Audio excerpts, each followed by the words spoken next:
Ibu. Ya, Waalaikumsalam warahmatullahi wabarakatuh. Perkenalkan, saya Vera Mensio, mahasiswa dari Universitas Subandi, ingin melakukan penyuluhan seputar KB. Tujuannya untuk memberitahukan informasi yang berkaitan dengan KB. Saya butuh waktu sekitar 10-15 menit. Apakah Bapak sama Ibu bersedia? Ya, bersedia.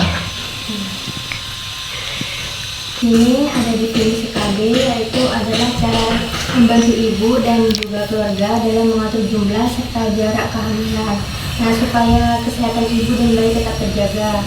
Untuk ibu yang baru melahirkan, biasanya KB itu bisa digunakan sejak beberapa minggu setelah kelahiran. Bahkan sebelum ibu kembali subur juga bisa. Jadi penting untuk mulai mempertimbangkan KB sejak dari awal ya Bu. Tujuan KB di sini yang pertama untuk mencegah kehamilan yang tidak direncanakan, yang kedua mengatur jarak kehamilan supaya tidak terlalu dekat, yang ketiga menentukan waktu yang tepat untuk memilih anak, yang keempat mengatur jumlah anak sesuai rencana keluarga, serta menjaga kesehatan ibu, bayi dan keluarga secara keseluruhan. Nah, untuk manfaat KB sendiri itu ada untuk keluarga, ibu, dan juga kesehatan bayi.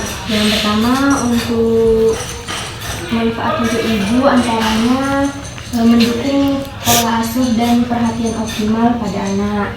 Untuk anak sendiri manfaatnya tumbuh kembang lebih optimal, terus jarak kelahiran yang cukup akurat membuat anak mendapatkan kasih sayang secara optimal juga. Dan untuk keluarga biasanya dapat menjaga kesejahteraan ekonomi keluarga.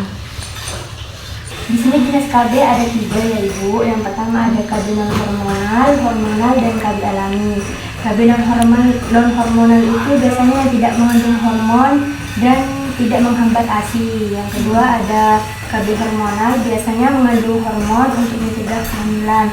Dan untuk KB alami yaitu KB yang tanpa alat atau obat. Contohnya seperti metode kalender secara alami.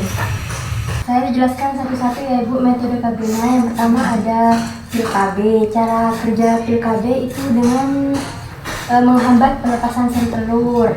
Biasanya keuntungannya itu efektif jika diminum teratur. Jika tidak teratur biasanya ada peluang untuk bisa hamil.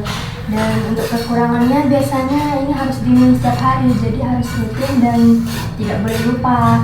Selanjutnya ada KB suntik. Cara kerjanya mengentalkan lendir serviks sehingga sperma itu sulit masuk.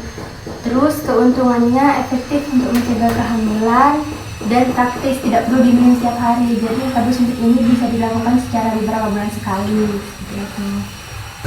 Dan untuk efek sampingnya biasanya berat badan pada ibu bisa naik, terus bisa terjadi sakit kepala dan perubahan mood. IUD intrauterin device. Cara kerja IUD ini menghambat pergerakan sperma sehingga tidak bisa mencapai siklus. Jadi nanti akan ada alat kecil yang dipasang di dalam rahim untuk cegah kehamilan. Nah, kekurangannya biasanya harus dipasang dulu oleh tenaga medis. Jadi ibu harus datang ke bidan dan ke pelayan kesehatan untuk pasangnya.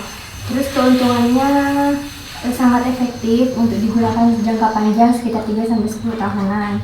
Efek sampingnya biasanya haid lebih banyak dan lebih lama untuk dari yang biasanya, untuk dari siklus yang biasanya lebih lama. Setelah itu untuk pemilihan KB nanti kita bisa lihat dari usia ibu, pantas atau tidak ibu memilih KB dengan melihat jumlah anak yang saat ini sedang dimiliki, terus melihat dari kondisi kesehatan dan keinginan untuk memiliki anak ibu. Dalam memilih KB kita juga perlu menyesuaikan dengan kondisi ibu dan bapak ya. Biasanya kan di kalangan masyarakat itu ada yang bilang kalau KB menyebabkan kegemukan dan lain sebagainya. Di sini saya mau jelaskan tentang mitos dan fakta KB yang sebenarnya. Jadi mitos KB yang sering terdengar di masyarakat itu ada ketika semua KB menyebabkan kegemukan, jadi tidak semua ya Ibu. Ada KB-KB tertentu yang memang menyebabkan kegemukan dan ada KB tertentu yang tidak berpengaruh pada itu.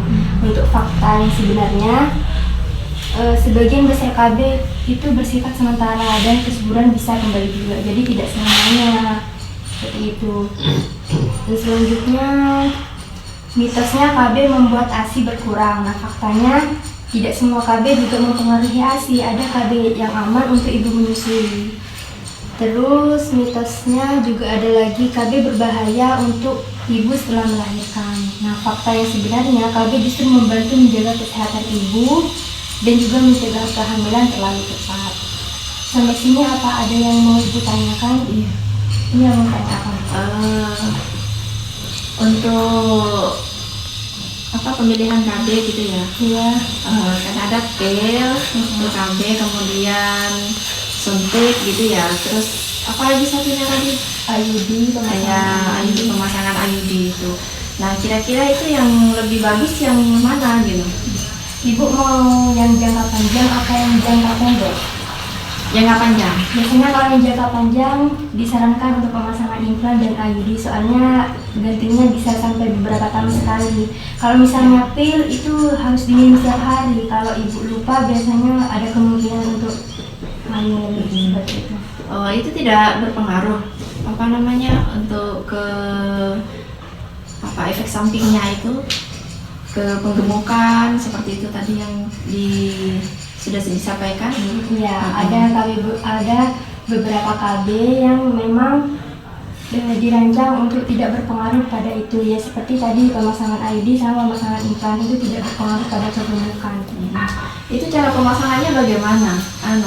Apa operasi kecil atau bagaimana? Apa harus di rumah sakit atau cukup di bidan saja? Cukup di bidan saja bisa. Mungkin hanya operasi Ya. yang sudah cukup ya Ibu. Iya. Baik Bapak sama Ibu, terima kasih. Untuk pemilihan KB hari ini sudah selesai. Jika ada salah kata, saya mohon maaf yang sebesar-besarnya. Terima Ya, kasih. sama-sama. Assalamualaikum warahmatullahi wabarakatuh. Waalaikumsalam warahmatullahi wabarakatuh.